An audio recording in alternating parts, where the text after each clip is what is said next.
Well, let's see some of the answers from earlier today. Do we have the answers for the ethical supply chain we can look at while I bring up my talent panel? If we can bring the ethical supply chain answers up on stage.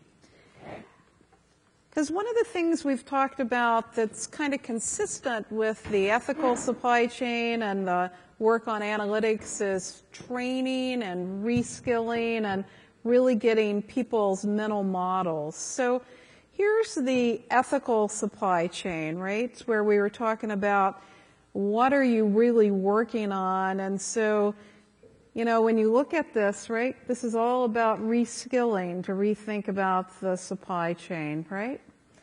So come on up, right? We've got our panel here on talent, and I'm going to pass this over to you, and we're going to now talk about talent, which I think is the missing link in the supply chain. So this is Bob Bowman.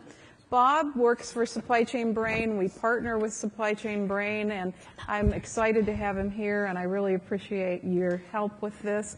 And we're going to talk about talent, the missing link. Have a way. Thank you so much, Laura. I have to say, I was in the audience earlier presentation with the analysts sitting up here. We had Roddy, Mickey, Laura, and CJ. And I was thinking to myself, if there were a supply chain thought leader trading cards, those would be 4 of the most sought-after cards imaginable. My God, I would be selling them on eBay in a minute. I'm so proud to once again be here at Supply Chain Insights to moderate this panel on supply chain talent, because everything else we've been talking about today does not happen unless you have the people in place and the talent in place. So I want to start by introducing our panel. Let's see, there we go. From left to right, we have Philippe Joffroy. He is with Dow Chemical, Associate Director, Europe, Middle East, Africa Supply Chain Technology and Expertise Center. To his left, Sharon Rice, Vice President of Strategy for the newly turbocharged APICS, recently merged with the Supply Chain Council. And at the end, Allison McFadden of IBM, Director of Strategy and Business Development for Integrated Supply Chain. We're going to be looking at a series of slides that came out of a Supply Chain Insights survey on the subject of talent that was conducted between June and August of this year. But before we do that, I simply want to sort of poll our members here and just ask sort of opening questions. Philippe, I'd like you to start by just having you to describe your talent organization, please. The talent organization, that's a very big question. I guess within supply chain, we tend to have an integrated talent strategy. We are organized very much across 3 main groupings. So we have supply chain groups who are aligned with businesses within Dow. We have a supply chain technology and expertise center, which I represent. And we have a supply chain operations engine, so to speak, so an organization that runs the company and gets us to the results. And the talent organization is kind of spreading across all groups and is run by leaders coming from these groups. It's not as if we have a separate talent organization in that sense, but we do have within that a number of initiatives that identify, select, recruit, and nurture external talent as well. Thank you. Sharon, I want to ask you about APICS. How does APICS see its role in helping organizations with talent? Well, we play a lot of different roles, and one of the really exciting things for us right now with the integration with the Supply Chain Council is that we have the ability to address talent development kind of end to end. We've been working with academic institutions and are doing a lot of work with students right now, attracting students to careers in supply chain and also operations management.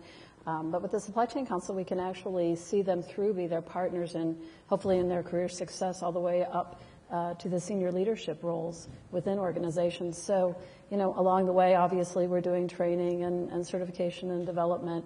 And probably the most exciting thing in our world right now is that we're going to be able to continue to develop professional competencies that match the corporate competencies that organizations need to be successful today. Great, thank you. Allison, I would like to ask you the same question that I asked Philippe to describe your talent organization at IBM.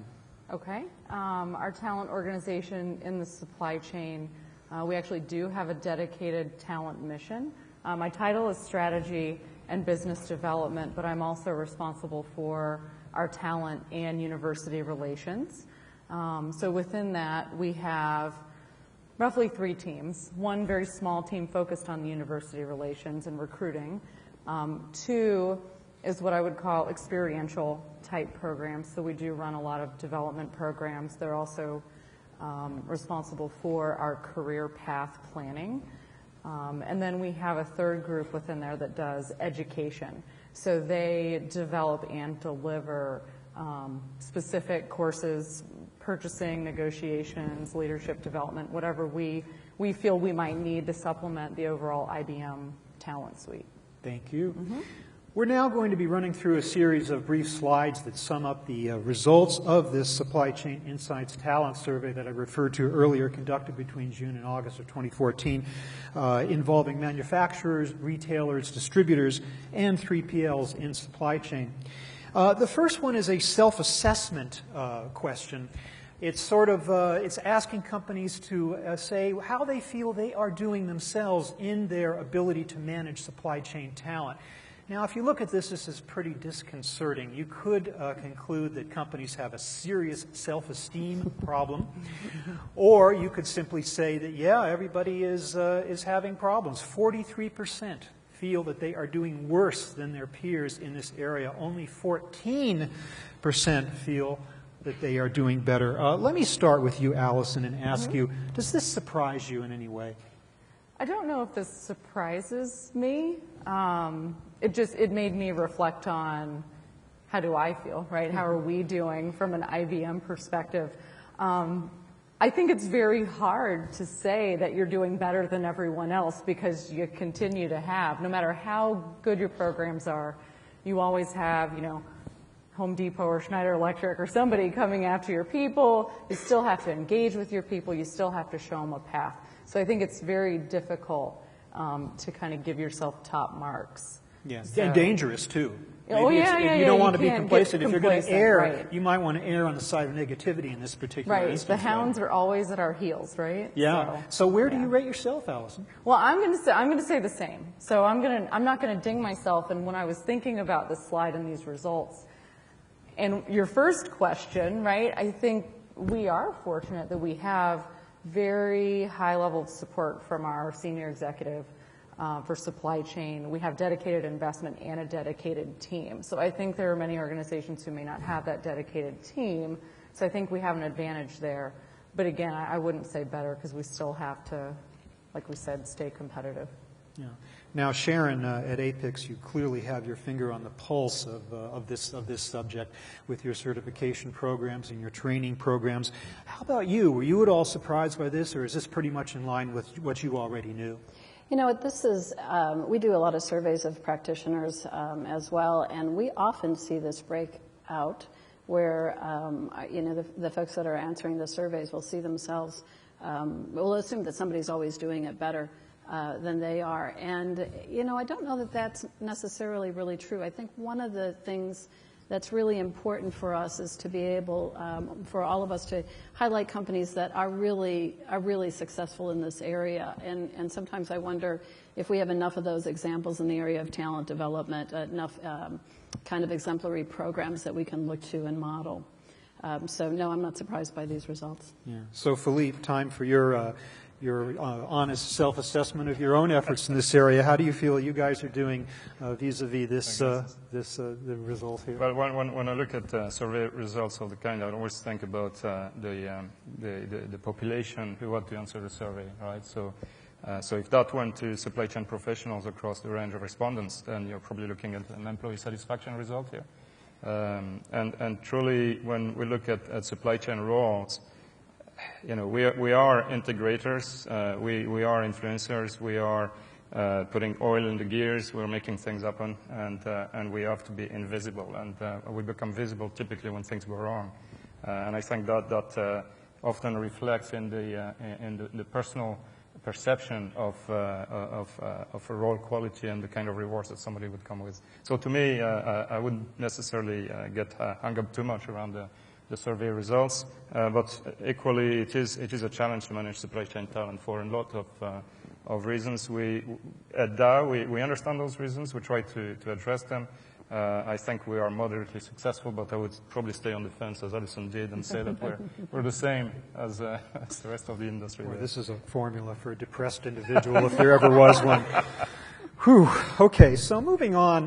This particular slide is in response to a question about supply chain talent problems today versus in 5 years. Along the x-axis, you see problems today. Along the y-axis, you see top problems in 5 years. And you can see that it divides roughly into 3 general areas: new top challenges, lesser challenges, and ongoing challenges up in the upper right-hand corner there, which are probably the toughest and the most dangerous to think about. I'm especially interested in that one on the far right that says, won't embrace new ways. I'd like to hear you folks talk about what you think that means. What is a new way of working that is so difficult to achieve in the supply chain talent arena? Philippe.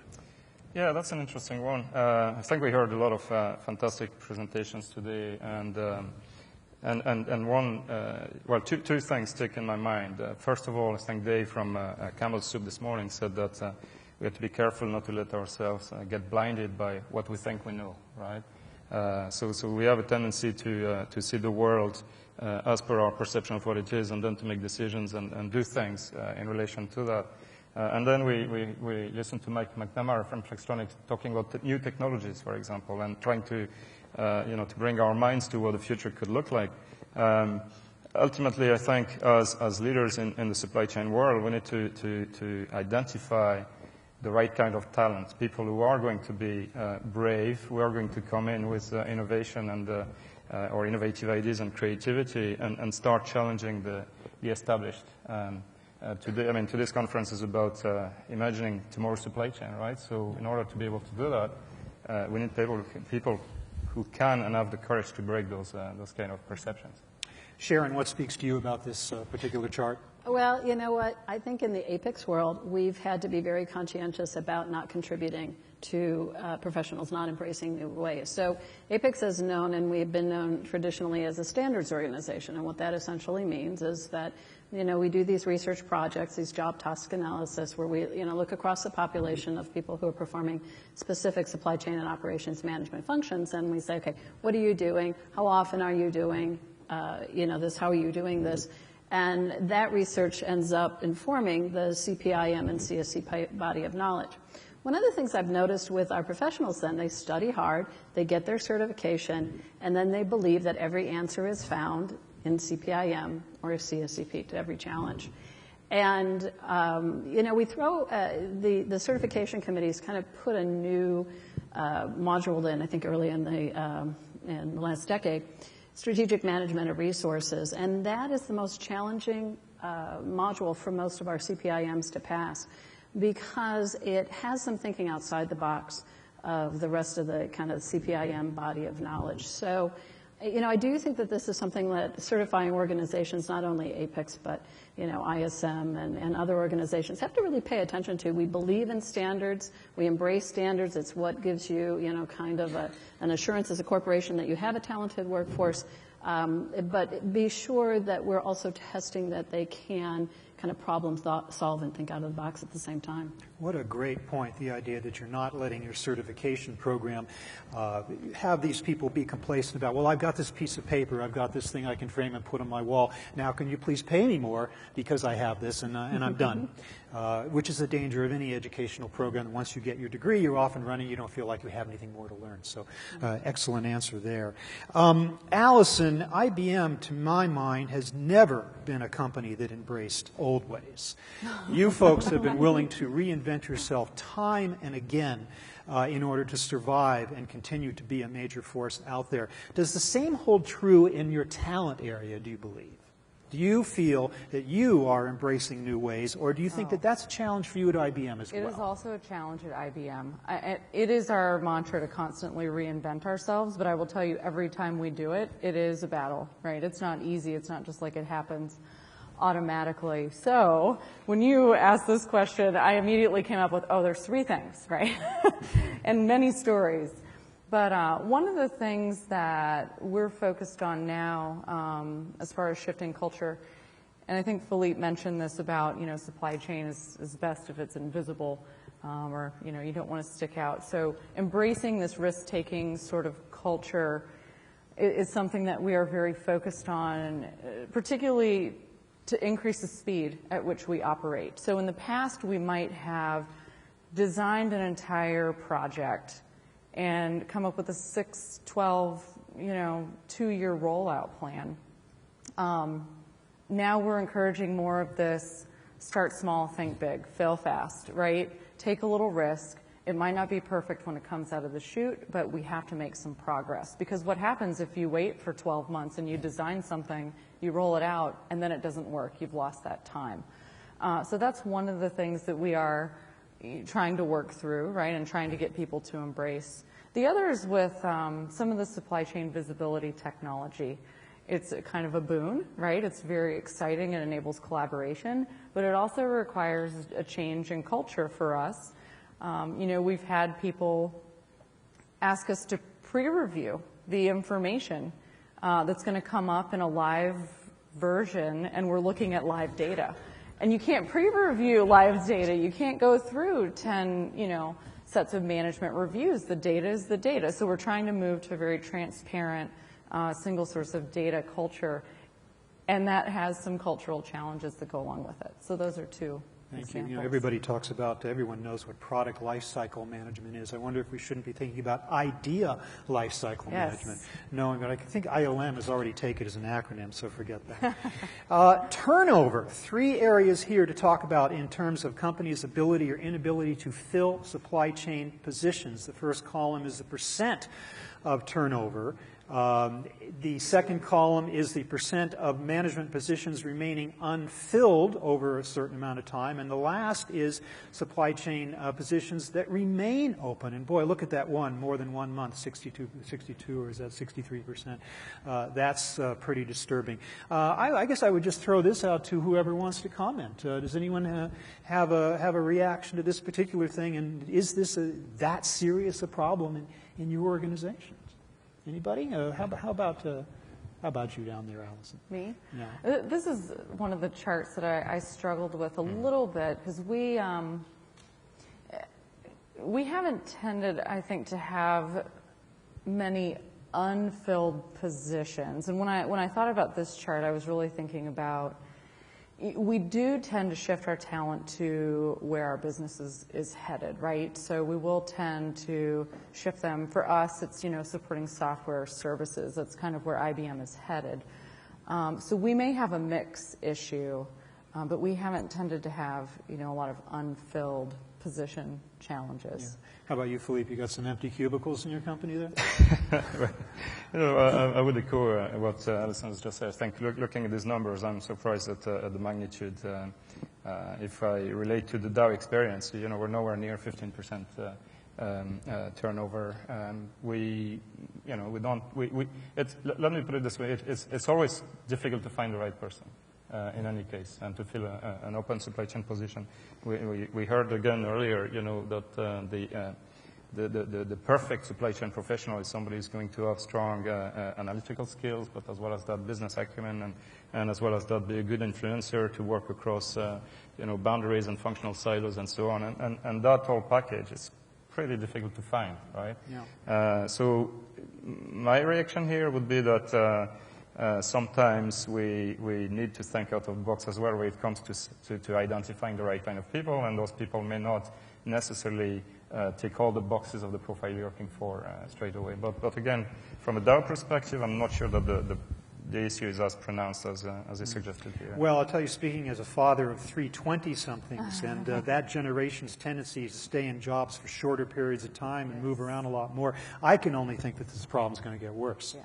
Well, and it's interesting because this was kind of a, not necessarily particularly the survey, but we were seeing this as well, and it was a call to action for us at APICS. So we've been working on a workforce development strategy now for about 6 months.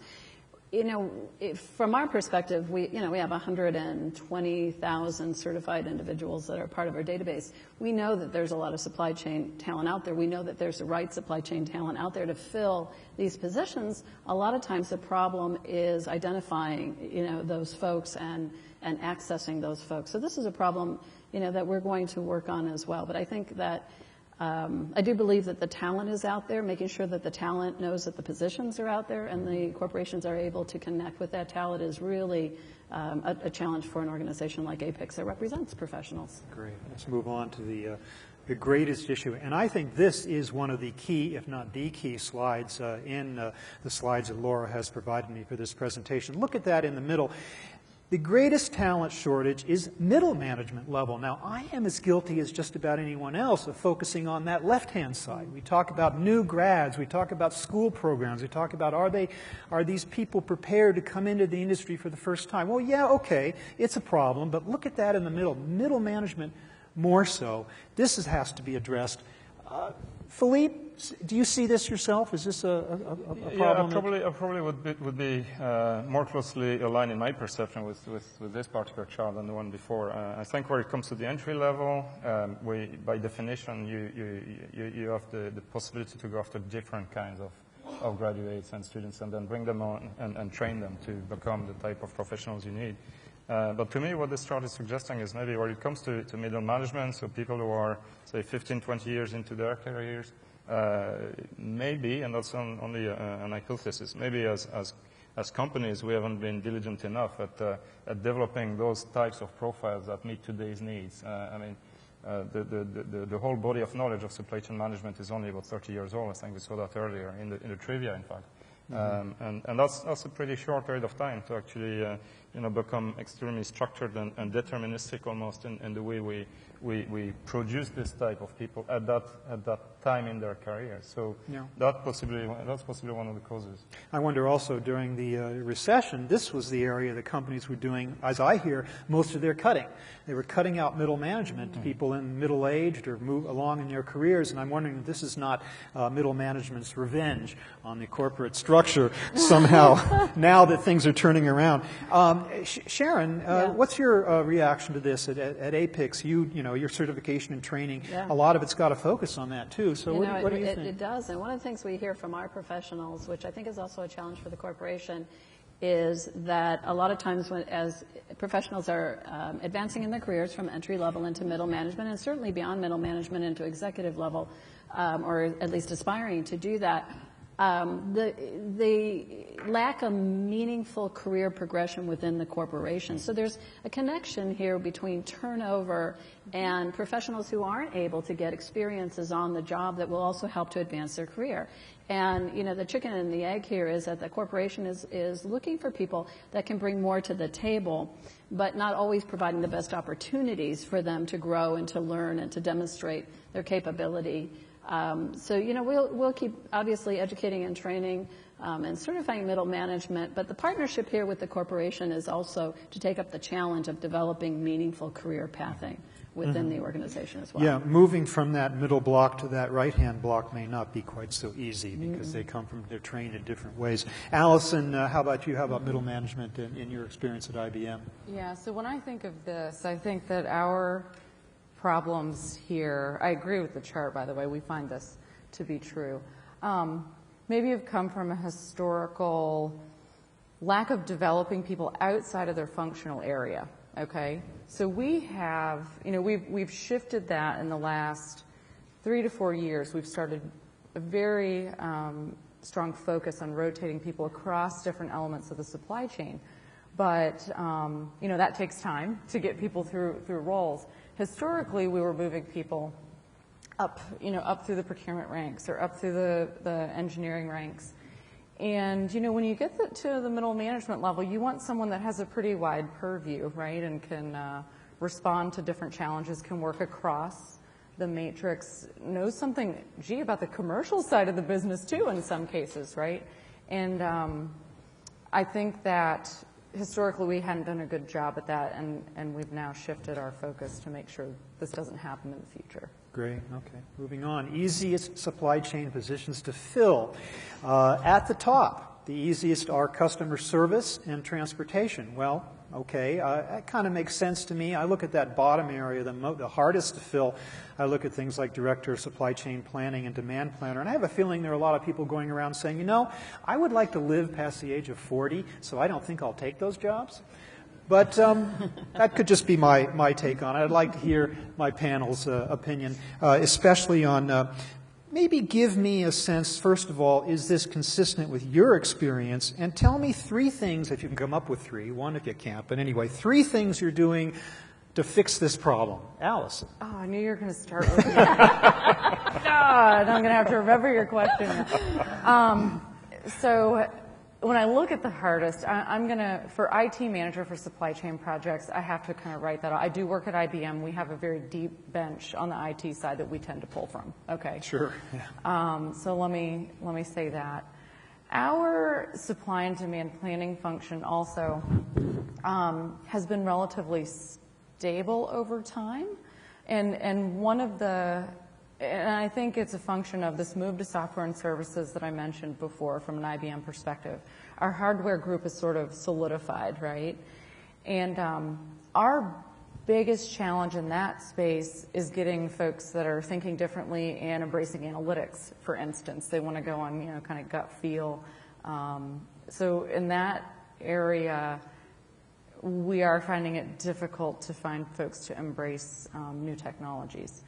But that's my comments there, Bob. Okay. I'm pretty sure I didn't hit the 3 things that you wanted me to. That's all right. That's all right. A little bit arbitrary on that one.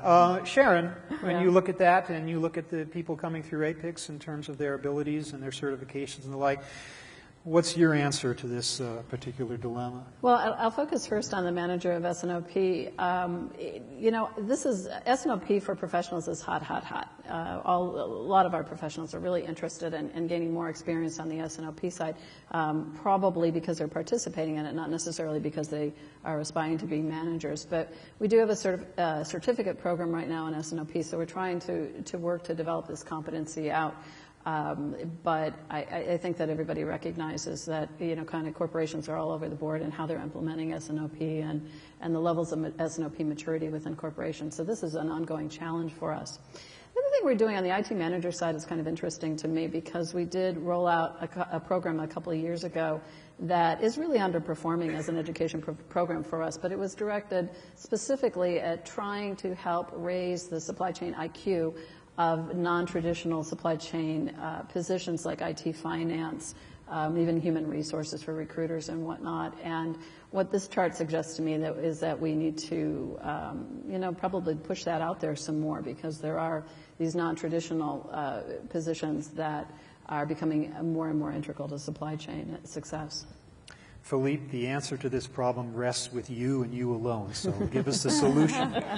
Yeah, of course I have no silver bullet there, but no, I think you suggested at the beginning something that resonates with me. Those jobs, if we look at them at the bottom, those 4 jobs, they are really, really tough jobs. I think where it comes to supply chain performance, supply chain excellence, you know, the core of it lies at the intersection of demand and supply. And it lies with the planners, lies with the you know, the S&OP people, and so on and so forth. So I'm not surprised that those roles are more difficult to fill. Also, interestingly enough, while the disciplines involved are probably portable from you know, business to business, company to company, to do a good job in those areas, it does require some very specific knowledge of the business you're dealing with. And I think as a result of that, the catchment area, so to speak, for potential candidates for these roles is limited. So I think that's also one of the root causes potentially. And what I'm hearing, too, is that what, especially, again, with the planning positions, what is demanded of a planner today in terms of skills is quite much more than it used to be. Not only do you have to be good with numbers and analytics, as we were talking about on the last panel, but your socks have to match, and you also have to be able to talk to other people, especially in an organization that is supposedly silo-busting. You have to be able to communicate across an organization and yet also be a math genius. So, heck, there's all kinds of people out there who can do that, right? This is a very interesting one because this isn't something that I've thought a lot about, the idea of the establishment of a supply chain human resources department. As you can see, understandably, almost 2/3 of companies don't have any such animal, but almost 1/3 do. Philippe, do you have an actual human resources department that is specifically devoted to supply chain? We don't really, it depends what you put in the definition of HR services here, but we operate very much on a shared services basis with the HR organization. We do have focal points or people appointed to the various functions and businesses, and as such they would almost be dotted line into the organization. So they do understand the organizations better, and they provide a service that's tailored to the needs. The one thing we are doing, which traditionally would have been part of the HR portfolio of services, is that we are in the process of formalizing the supply chain learning organization, for example. So all aspects of training and professional development within the supply chain function at large in the company is going to be handled by the central group. So it's not a group that's going to be affiliated to the HR function. It will be very much aligned with the supply chain organization, but to some extent that's, I don't know if it's about filling a gap or if it's a different spread of responsibilities across the organizations. I want to make sure we're staying on time here, but sure. I do want to get a quick one from Allison. Just almost amounting to a yes or no. Do you have this thing in your organization? Yes, and it's almost exactly how Philippe described. It's a shared service, but we have a small dedicated team of professionals devoted to focus on supply chain. I told you guys were always out in front. Jesus. All right, so training budgets. We're talking about training here. A whopping 26% don't have any. 40% whenever we need it. Others on a project-by-project basis. Is training, do most companies think of training, or so many companies think of training as a luxury? Are they too busy putting out fires to be putting out money and the time to actually train their people? What do you think, Philippe? Well, I would like to think that few companies out there don't have any money to spend in training. I'd be disappointed if training wasn't a core access for the development of their organizations in supply chain. Certainly at Dow, we do spend a lot of money on training. We have a lot of e-learning, capability in effect, and people are encouraged to take advantage of that. But we also have some training, structured training programs that we roll across the organization. So, okay. Sharon, do you have any insights on talent programs and training that actually works? Well, certainly training works. I think one of the things that's very difficult about training, and at least in our world, as we're trying to obviously encourage as many corporations as we can to invest at high levels in training, is demonstrating return on investment, because there's so many different factors that would go into that. But we find that corporations generally have a very high level of commitment to spending on training. Where we actually see the gap often, again, hearing directly from the professionals, is the corporation's willingness to give them the time to take the training. So we have a lot of folks that are having to fit it in and after hours or before work, after work, especially with e-learning programs. And I think that that's a real challenge. I think that there's a two-sided investment here, not only the training budgets to pay for the training programs, but also the time, the investment of time, allowing the employees to take advantage of it. As you can see, very few companies are spending more money on training. This is our last results slide. What is a solution for global talent? Boy, that's a nice question, isn't it?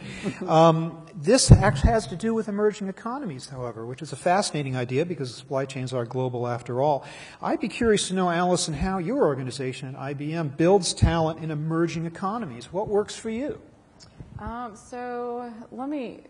have had global employees for supply chain and significant numbers for many years now. And I'll talk about just a couple of things that we do, maybe at the middle management area, which is probably the easiest for me to address, because we realized, long ago we were sending assignees. We were sending assignees to try to keep the local teams engaged, and that's not sustainable for long periods of time. Also, we had the middle management issue where these folks had now all of a sudden been with IBM for 5 years, 7 years, 10 years. They wanted to advance, and we had assignees sort of blocking them. So we have started focusing on a couple of these experiential programs. For our top employees, we have a global ISC or supply chain program where they get an executive advocate, right, usually not located globally. They get someone to make sure that they have had experiences across the supply chain. They get placed on a team to do special kind of project, and they get the time to go do that. So for the very top global employees that we want to be our future global leaders, we have a very specific program. Gets reviewed quarterly by our general manager. And then we also have similar type programs for the up-and-comers. They're not as intensive, but we provide a structure and a roadmap to develop that talent. Yeah, and the benefits are clear, as you can see, those top Yes. three there: operations, Yes. local, cultural knowledge, language skills.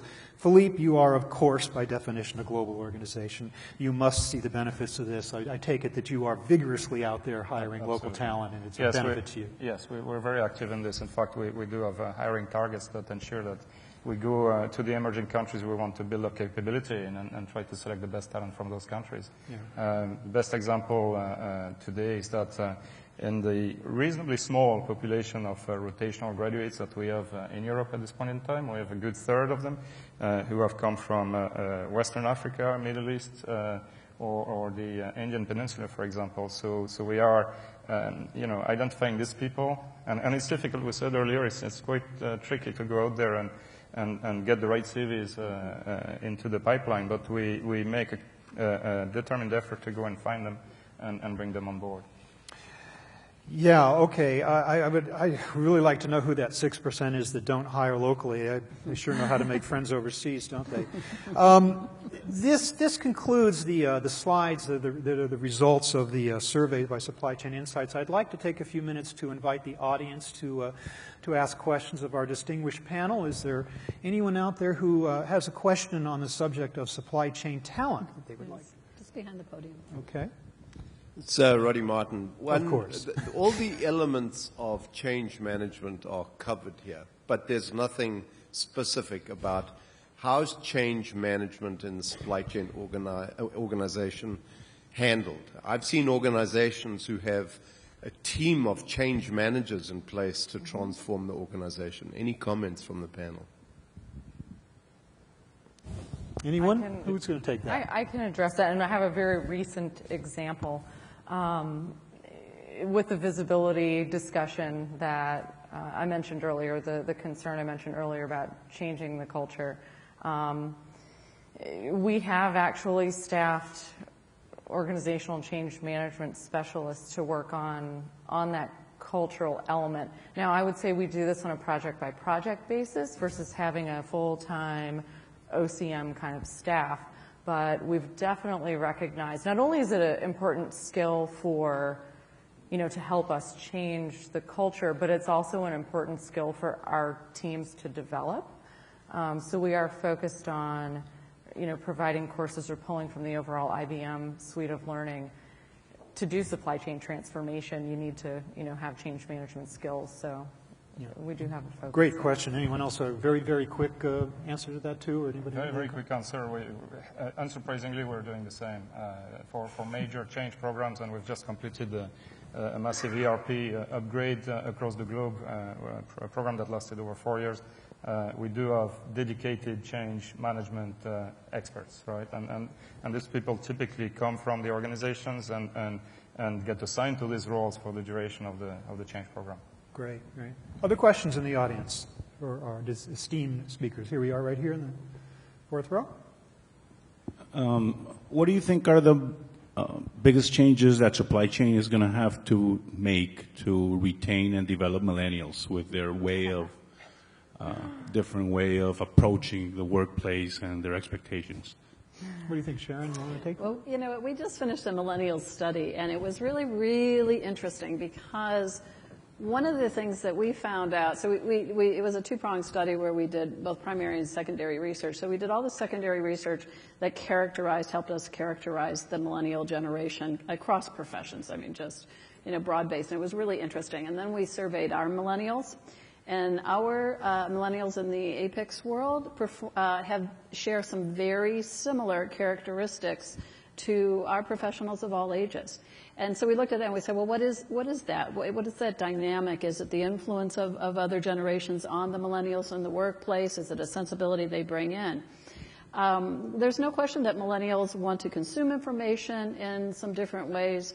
that they are more, I don't want to say they're more ambitious because that's really not true, but they expect to progress, I think, more quickly than maybe past generations do. They expect to, start a job and be important in a lot of ways right off the bat. Spoiled. Excuse me, I didn't say that. Well, and you know what? I don't know. I think that generations of parents are treating, their children in a way such that they're, a part of the conversation. I think actually all of these things are really good. I think it is, I guess a personal lesson learned that I took out of all the research that we did is that it's easy to sometimes overemphasize generational research. So yes, generations bring certain characteristics into the workplace, but the workplace tends to even those characteristics out as they progress. And so that's kind of it'll be an interesting dynamic for us to look at.